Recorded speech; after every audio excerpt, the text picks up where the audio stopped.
4. Preocupación existe por la seguidilla de homicidio registrada este fin de semana en el país. Se habla de al menos 12 fallecidos por delitos violentos. A raíz de esto, el gobierno adelantó que va a realizar una actualización del plan Calles sin Violencia. Para hablar de este tema nos acompaña el diputado independiente PPD, Jaime Araya. Diputado, muchas gracias por acompañarnos. ¿Qué tal? Muy buenas tardes, Nicolás. Muchas gracias por este contacto. Integrante también de la Comisión de Seguridad de la Cámara. Y diputado, hablemos justamente de esto. ¿Y qué le parece el anuncio por parte del subsecretario, hoy ministro del Interior subrogante, Luis Cordero, con respecto a actualizar, hacer cambios en lo que es el plan Calles sin Violencia? Es decir, dar muchos detalles, digamos, bajar, pero de todas maneras manifestar de que es necesario un nuevo refresh a este plan. Efectivamente, yo creo que el plan Calles sin Violencia cumplió una primera buena etapa. Hay números que yo creo que son indicativos. Básicamente lo que significó la integración de los equipos ECO de la Fiscalía, equipos contra el crimen organizado y homicidio, que permitieron, por ejemplo, aumentar en términos objetivos lo que fue la identificación de los asesinos. Muchos asesinos que no están identificados, subió, entiendo, el orden del 46% la identificación. Creo que eso es un acierto. Creo que hay que buscar un reperfilamiento del funcionamiento del plan Calles sin Violencia en términos a poder, por ejemplo, fortalecer lo que es el control preventivo migratorio. Creo que hay mucho control que hacer en la vía pública. Además, tenemos que poner foco muy importante en lo que es control de armas. Hoy día, si uno mira las cifras de homicidios, entiendo que la gran mayoría de los homicidios que se han cometido durante el último mes son con armas de fuego, y ahí hay un tremendo desafío desde el punto de vista de ajustar la fiscalización para sacar las armas de la calle.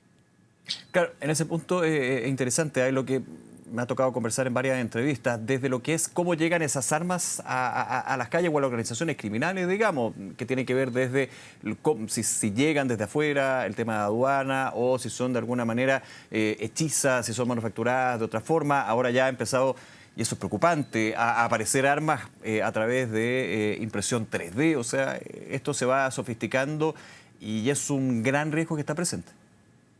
Efectivamente, como usted muy bien lo dice, el tema del origen de las armas ilícitas, porque claramente hay que diferenciar de aquellas armas que están lícitamente en poder de personas, básicamente para aquellos que tienen inscrita el arma y la pueden usar en defensa dentro de sus casas. Creo que hay que sincerar esto y no hay que tener ningún prejuicio y hablar abiertamente. Hay muchas armas que provienen de organizaciones criminales que traen del extranjero. Hay armas que naturalmente son armas hechizas. Hay muchas armas que han sido robadas de las Fuerzas Armadas. Recordemos que han habido episodios bien llamativos, por decirlo de alguna forma, donde se robaron mucho armamento por parte del ejército. Hay armas que son heredadas que nadie sabe dónde están. Por lo tanto, el control de las armas para que no lleguen a bandas criminales es fundamental. Y además sacar las armas de la calle. Si uno se da cuenta, aquí ha pasado en Antofagasta, yo soy diputado de la región de Antofagasta, y pasó hace 2 fines de semana unos carabineros en un control rutinario un domingo en la mañana, se dieron cuenta que un tipo podía tener armas y no tenía una, sino que tenía 2. Terminó con un delincuente que intentó abatir a un carabinero, con el delincuente muerto que también portaba armas de fuego. Por lo tanto, el control de las armas en la vía pública es un tema que es muy importante, y en eso yo creo que sí hay que tener una estrategia quizás distinta.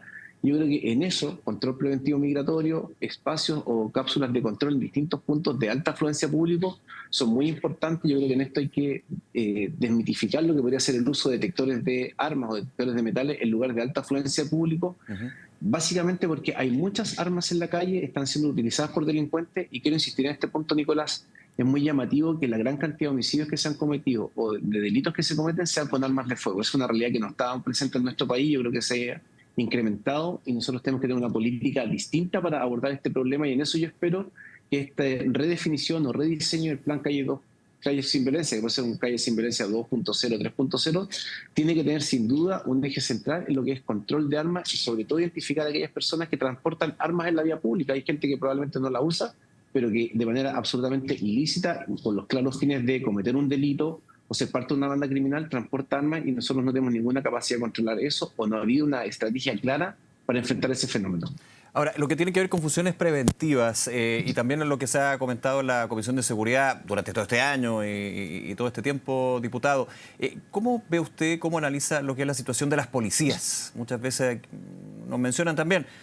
Claro, a ver, imposible tener un carabinero o un funcionario de la Policía de Investigaciones en cada esquina, y por eso también la labor de inteligencia es clave, pero en esa prevención, cuando se actualizan este tipo de plan Calles sin Violencia, el plan Calles sin Violencia, para empezar, la preocupación de parte de autoridades municipales, regionales, es que ante el número de carabineros y PDI, estos se vayan redistribuyendo y lo voy a decir en buen chileno, que se dé visto un santo para vestir a otro. ¿Cómo ha visto también esta discusión, que es bien relevante también?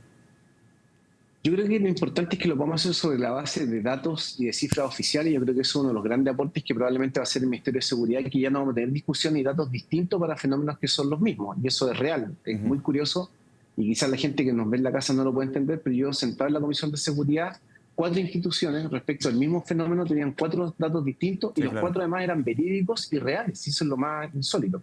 Entonces yo creo que lo importante es trabajar sobre la base de datos. Y en esto, Calles Sin Violencia tenía la participación de la Fiscalía de ECO y creo que en eso la columna del Fiscal Nacional del fin de semana es muy clara en aportar números objetivos respecto de cómo hay algunas cosas que están empezando a cambiar la realidad de la calle. En base a esa experiencia creo que es importante insistir en esto, en redefinir la estrategia para el control de las armas que circulan en la vía pública y uno preguntarse además cuáles son las otras estrategias para prevenir situaciones que son complejas. Hoy día los alcaldes, todos afortunadamente, entienden que el desafío de la seguridad requiere trabajo integrado entre las policías, los municipios, el gobierno central, las gobernaciones regionales, los delegados presidenciales, porque este es el gran tema de nuestro país. Y en eso yo creo que avanzar en lo que es el proyecto de ley de seguridad municipal ha sido un buen acierto, pero tenemos que ir a resolver un tema que para los alcaldes es fundamental, es cómo ellos ayudan en prevención situacional. Y en eso hay que hacerse cargo, por ejemplo, de establecer ciertos puntos de control en las comunas donde podríamos tener, por ejemplo, detectores de armas, detectores de metales, entendiendo que hay mucha gente que concurre a estos lugares donde hay gente que efectivamente va a cometer delitos o pretende cometer un delito o viene huyendo de uno. Y creo que en eso los alcaldes podrían hacer una gran contribución. Además, digámoslo con franqueza, generalmente los primeros en enterarse de los problemas de la ciudadanía son los alcaldes, que son Sí, las claro. autoridades que están más a Ahora, mano. diputado, pero Ellos tienen propuestas concretas que son un poco incómodas para procesar por parte del gobierno, pero yo creo que en esto nadie tiene que cerrarse, y además creo que es importante además que la actual subsecretaria de Prevención del Delito, Carolina Delgado, haya sido alcaldesa por mucho tiempo, entonces creo que tiene una mayor sensibilidad para el aporte que puedan hacer los municipios en materia de seguridad. Pero tomo el punto y el recurso que usted menciona, y ya ha repetido durante esta entrevista, disponer de, en lugares de afluencia, lugares más públicos, digamos, detectores de metales. Ahora, yo me imagino que si hay un detector de metal, tiene que haber un funcionario de Carabineros o de la PDI al lado de eso, porque si encontramos que alguien está con un arma, no puedo tener, por ejemplo, seguridad municipal, no puede incautarla, no puede tomarlo detenido, no puede sustraer el arma y se pueden dar situaciones que son eventualmente bien complejas. Ojalá no sea así. Mire, cosas que han funcionado bastante bien y quiero poner un ejemplo. Yo soy diputado de la región de Antofagasta, en la comuna de Mejillones, es uno de los que tiene el mejor patrullaje mixto, donde funciona el municipio con carabineros. Ya. Si nosotros logramos ampliar los patrullajes mixtos y tenemos sistemas de inteligencia artificial que reporten estos hechos, la respuesta es mucho más eficiente porque los municipios hacen cargo de las cosas, digamos, más administrativas, Sí, claro. pero tener un carabinero arriba de un vehículo municipal haciendo seguridad, de verdad que cambia las cosas. Yo lo he visto en Mejillones, me ha tocado verlo en Tantal, en Calama. Y yo sé que esto es una aspiración de todos los alcaldes, todos quisieran tener muy fortalecido eso, y también es una fórmula que ha funcionado bastante bien. Entonces yo creo que en esto, inteligencia artificial para la televigilancia, que es importante, detectores de metales, y el patrullaje mixto que permite que cuando hay un evento grave, ese carabinero que está sobre un vehículo municipal puede llamar de manera preferente a otros carros policiales y se articula un dispositivo de respuesta que está bien pensado y bien diseñado. Si aquí nosotros no necesitamos un carabinero en cada esquina, lo que necesitamos es tener buenos sistemas de televigilancia. Sí, además, claro. esto funciona en muchas partes. Yo creo que los esfuerzos que se han hecho, y entiendo que el CITIA ha funcionado relativamente bien en algunas comunas de Santiago, es ver las posibilidades hoy día, que los gobiernos regionales tienen recursos, que los municipios están más sensibles, y hay experiencias positivas en cómo esto funciona, ir en aquellos lugares donde quizás se requiere menos presencia estatal, utilizar estos dispositivos que son más flexibles y ir dejando en aquellos lugares más complejos aquellos dispositivos estatales que requieren efectivamente una presencia policial reforzada, como en algunos sectores de la comuna de Antofagasta, que pasa en Calama y quiero decir yo de la zona, distintas zonas de Santiago. Entonces, creo que tener esa flexibilidad, decir que tenemos hoy día múltiples herramientas, tenemos tecnología, tenemos experiencia, que es muy importante. Yo creo que eso es lo más importante, que desde que estalla el fenómeno del crimen organizado, lo que pasaba con los primeros homicidios, que estábamos prácticamente a ciegas, hoy día ya tenemos ciertos perfiles, sabemos cómo funcionan, cómo se articulan, se han ido desbaratando un número muy importante de bandas. Y además el desafío que ha planteado el ministro de Justicia con el fast track legislativo en materia penitenciaria para ampliar las capacidades carcelarias en pronto tiempo a 9.000 plazas, creo que es un tema muy importante porque la gente en el fondo lo que quiere es más seguridad, pero la respuesta tiene que ser sistémica porque si no, no es una respuesta. No sirve de nada que un equipo municipal con carabineros detenga a un motochorro sí, él va a la audiencia y queda en libertad, o Sí, entonces claro. un juez dice, ¿sabe que no tengo dónde mandarlo? No hay plazas carcelarias, y empieza toda esta discusión. Entonces yo siento que a pesar de lo complejo que ha sido el tema de seguridad, hemos ido avanzando de manera sistémica y creo que en el tiempo esto deberá empezar a ceder y tener una respuesta distinta, sobre todo entendiendo, Nicolás, como usted lo decía, el crimen organizado evoluciona a una velocidad impresionante. Lo de las armas 3D, que en el fondo son armas de plástico que se hacen con impresoras que se pueden comprar en cualquier parte del comercio, va a Claro. significar también un desafío desde el punto de vista del control. Ahora, pero en términos también de los datos y los hechos, yo mencionaba al comienzo, diputado, 12 fallecidos en las últimas horas, este fin de semana. ¿Cómo también traspasar eso? Usted dice, se está avanzando, pero desde la ciudadanía se piensa todo lo contrario, digamos, y no me quiero quedar solamente con un fin de semana o un periodo, los fines de semana largos también, que ya es un hecho, lo decía el mismo subsecretario del Interior, es donde se generan más homicidios y porque hay más armas involucradas que antes, digamos, que hace un par de años, no hace tantos años. ¿Cómo también esa percepción? Porque desde el gobierno también se dice que se ha avanzado, usted dice que ha avanzado, pero desde la ciudadanía se piensa todo lo contrario por este tipo de hechos, bien empírico, bien en concreto. Mire, yo le diría que hay una cuestión que es el contrafactual. Nadie estaría dispuesto a retirar las medidas para decir, mire, veamos la tasa de homicidio, saquemos calles sin violencia, saquemos equipos de eco, saquemos las policías, equipos municipales, saquemos la legislación para ver cuánto homicidio habría. Nadie está en esa locura. Pero yo estoy con usted y con la gente que nos está viendo y lo veo en Antofagasta. O sea, los hechos son mucho más violentos, mucho más armas de fuego, mucho más homicidio. Y esto, lo que nosotros tenemos que tener claridad es que tenemos que tener capacidad de reacción, mucha más velocidad, pero además entender que aquí las soluciones son sistémicas y no hay soluciones únicas. Quiero decir una cosa que es bien importante y que va a impactar. El acuerdo de reconducción que acaba de anunciar el gobierno con Bolivia es una solución para de aquí en adelante, no hacia atrás, de aquí en adelante, controlar el tema migratorio. Nuestro principal problema era que entraban venezolanos provenientes de Bolivia y no había cómo reconducirlo. Hoy día esa puerta nosotros podríamos decir, y yo como parlamentario voy a ir a Colchana a fiscalizar que eso se cumpla, entrando en vigencia ese acuerdo, esa puerta se va a cerrar. Porque recordemos que la reconducción con Bolivia no estaba resultando solamente con migrantes irregulares desde Bolivia. Quienes estaban de paso no se podía por la relación, digamos, diplomática que existía con Bolivia. Con este acuerdo debería cambiar. Esa es la idea. Exacto. La pregunta es, ¿qué hacemos con todos los que ingresaron y que hoy día están en Chile de manera irregular? Yo no soy partidario de esta regularización acotada que se hablaba de estas 185.000 personas. Creo que eso es un error. Pero ¿Por qué un error? Tranquilidad que yo tengo, porque la verdad de las cosas es que hay gente que ingresó sin cumplir la norma chilena, sin respetar nuestra frontera, no sabemos quiénes son, cómo llegaron, lo único que sabemos es que se acercaron probablemente al biométrico a empadronarse, A la PD. pero sin antecedentes, y yo creo que cuando uno dice a esa gente que entró de mala forma, que los vamos a regularizar, el efecto que eso va a generar es brutal. Y creo que es un pésimo efecto y yo esperaría que el gobierno evalúe en profundidad dejar sin efecto esa medida.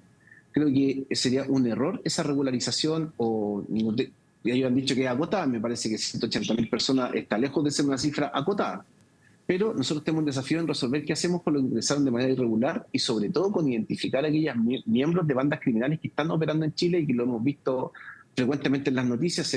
Va a partir de estos días el juicio de los gallegos y es atroz la forma de operar que tenían los tipos. Hemos visto además en estos días que a un par de cuadras del Palacio de la Moneda operaba una filial del Tren de Aragua haciendo explotación sexual, incluso entiendo que infantil. Entonces uno se da cuenta que el fenómeno del crimen organizado lamentablemente estuvo muy asociado a la migración irregular y yo creo que en esto reglas claras, reglas precisas y reglas duras son lo que se requiere. Yo creo que esta regularización acotada puede ser una señal muy mala que sea desde el punto de vista del Estado. Esto es una decisión sin duda de este gobierno, pero termina siendo una política de Estado, porque durante muchos años aquí hubo puerta abierta para que ingresaran extranjeros regulares, nosotros tenemos presencia militar en fronteras, pero sin posibilidades de reconducir, era una cosa que era prácticamente un saludo a la bandera. Hoy día tenemos herramientas que no teníamos antes, pero tenemos un desafío que es creciente, que es complejo, y en eso, Nicolás, quiero decir solamente que tenemos claridad en los desafíos, no tenemos mucha acuerdo en cómo solucionar las cosas más urgentes. Yo creo que en esto siempre es más fácil decir, ¿sabe qué? No sé, lo que se decía el otro día, vamos a poner mina antipersonal o mina antitanque en la frontera, que suena muy de sentido común, pero yo creo que aquí está el desafío de que nos decimos oficialistas, fuerzas progresistas, de que si no hacemos bien las cosas, la gente empieza a que esa idea que hoy día yo considero que es populista y irresponsable, le empieza a hacer sentido a la ciudadanía producto de la desesperación. Si ustedes miran redes sociales lo que pasó ayer, 2 colombianos peleando con una pala, casi matan a un tipo de palazo en la cabeza, viste, y presencia de todo el mundo. Es la realidad que vimos en las ciudades del norte, y por eso es una cierta desesperación que tenemos los parlamentarios del norte respecto de cuando se ve y se plantean soluciones desde la autoridad central que no tienen mucho que ver con quién hemos pagado la cuenta del fenómeno migratorio irregular, como somos las comunas del norte del país, Arica, Iquique, Antofagasta, Calama, Tocopilla, ¿qué le digo lo que pasa en Mejillón? Entonces, son situaciones que uno esperaría mayor sensibilidad del gobierno, escuchar a los parlamentarios, escuchar a los alcaldes y fundamentalmente darse cuenta que no es que los vecinos sean más sensibles o estemos exagerando que los medios de comunicación local quieran ganar visibilidad. Lo que hay es un tema real, hay más violencia, hay más armas, son delitos más graves, delitos que no conocíamos, y el deber que tenemos todos de trabajar en conjunto, alineando las propuestas, las ideas de cada uno para ir buscando soluciones que además, digamos las cosas como son, nadie va a inventar la rueda, estos son temas que han sido probados en otros países y que están resultando de manera bastante razonable. Diputado Jaime Araya, nuevamente agradecerle su tiempo y esta entrevista de diputado. Que esté muy bien. Muchas gracias, Nicolás, por este contacto. Hasta luego, gracias.